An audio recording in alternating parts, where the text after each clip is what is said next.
मजलिस शाह अब्बास पत्तो की ते दिल दरिया पाकिस्तान दी रलत नाल पंजाबी दे मन्ने परमन्ने शायर ते लेखक मलक कफायत हुसैन अवान होरां दे प्रबंध हेठ डेरा सुभान खां म्यू ते हाजी बशीर अहमद सहर म्यू होरां ने कुल पंजाब महफिल मुशायरा दा एहतमाम कीता, जिहदी सदारत पंजाबी मीडिया ग्रुप के चेयरमैन मुदस्सिर इकबाल भट्ट होरां कीती।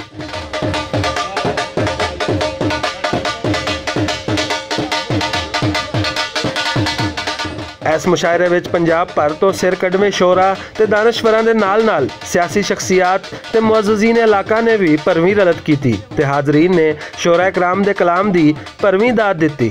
वेले फेर लताड़े लोग, भुखे नंगे माड़े लोग ते दुखां भुखां वाली अग ने,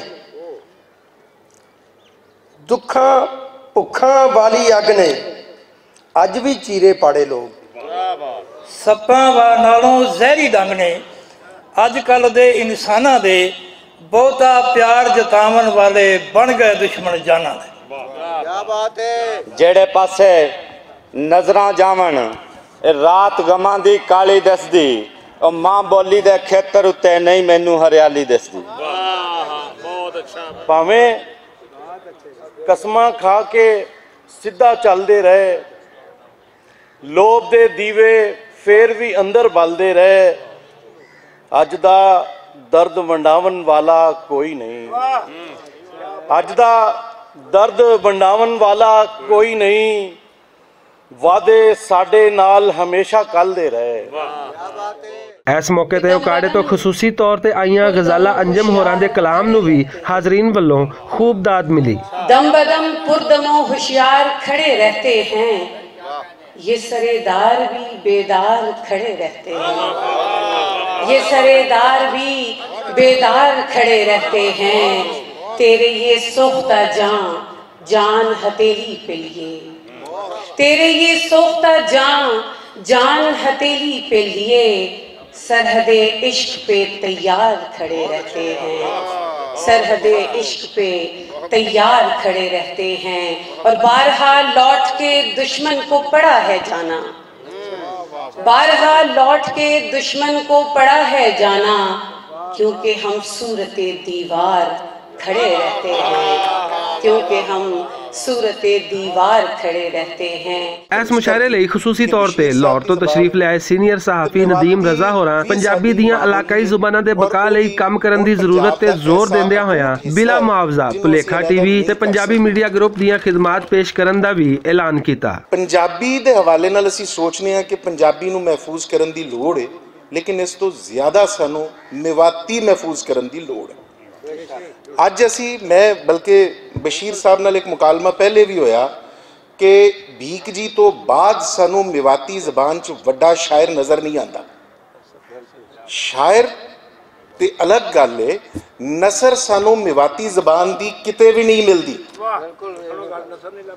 ठीक है, असी पूरा फरोल मारिए किताबां लाइब्रेरियां सारा कुछ, सानू मेवाती जबान दा एक रसाला कुछ अरसा पहले जरूर नज़र आया सी, वो भी उर्दू सी, लेकिन सानू मेवाती महफूज करन दी ज़्यादा लोड़। जितों तक मेरी खिदमतगारी की गल या मेरी खिदमतगारी का मामला है, तो मैं तकनीकी हवाले नाल बशीर साहब नूं और जिहड़े खास तौर पर मेवाती नाल ताल्लुक रखण वाले या मेवाती बोलन वाले साथी ने, उन्हां वास्ते मेरियां खिदमात हाजिर ने।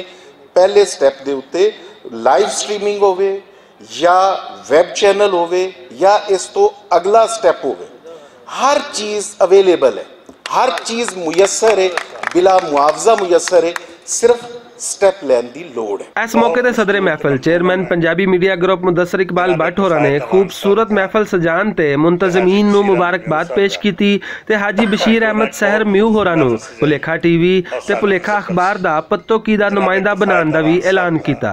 बहुत मशकूर ते ममनून हां मैं जनाब कफायत अवान साहब का ते हाजी बशीर अहमद म्यू साहब का कि उन्हें एक बहुत खूबसूरत महफिल सजाई और सानू इज्जत बख्शी।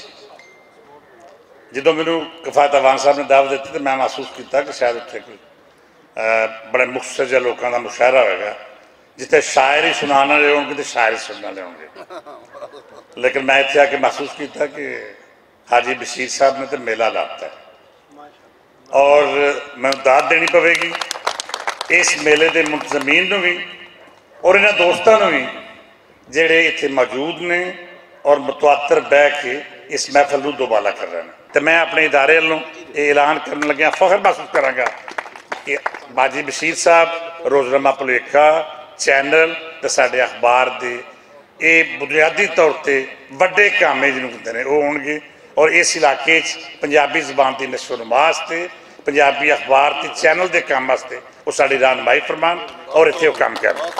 मलक किफ़ायत हुसैन अवान होरा इस मौके ते अपना कलाम भी सुनाया ते मुशायरे विच आन वाले तमाम शुरका दा शुक्रिया भी अदा किया। अद्धे खिड़े गुलाबां वर्गी तूं सजरे ख्वाबां वर्गी, अखर अखर पढ़दा रहना तेरी शक्ल किताबां वर्गी, या ज़रबां ते या तकसीमां इश्क दी गल हिसाबां वर्गी, बस एक मां दी गोदी दे विच, चौधरी साहब शेर सुनना, बस एक मां दी गोदी दे विच लंघी उमर नवाबां वर्गी, बस एक मां दी गोदी दे विच लंघी उमर नवाबां वर्गी, अद्धे खिड़े गुलाबां वर्गी तूं सजरे ख्वाबां वर्गी। इस मुशायरे नूं सुन के लगदा सी कि जदों तक मुदस्सिर इकबाल भट्ट ते मलक किफ़ायत हुसैन अवान जैसे सपूत मां बोली नाल जुड़े रहणगे उदों तक मां बोली दा झंडा उच्चा ही रहेगा। कैमरामैन हाफिज उमर दे नाल असगर अली, भुलेखा टीवी, पत्तोकी।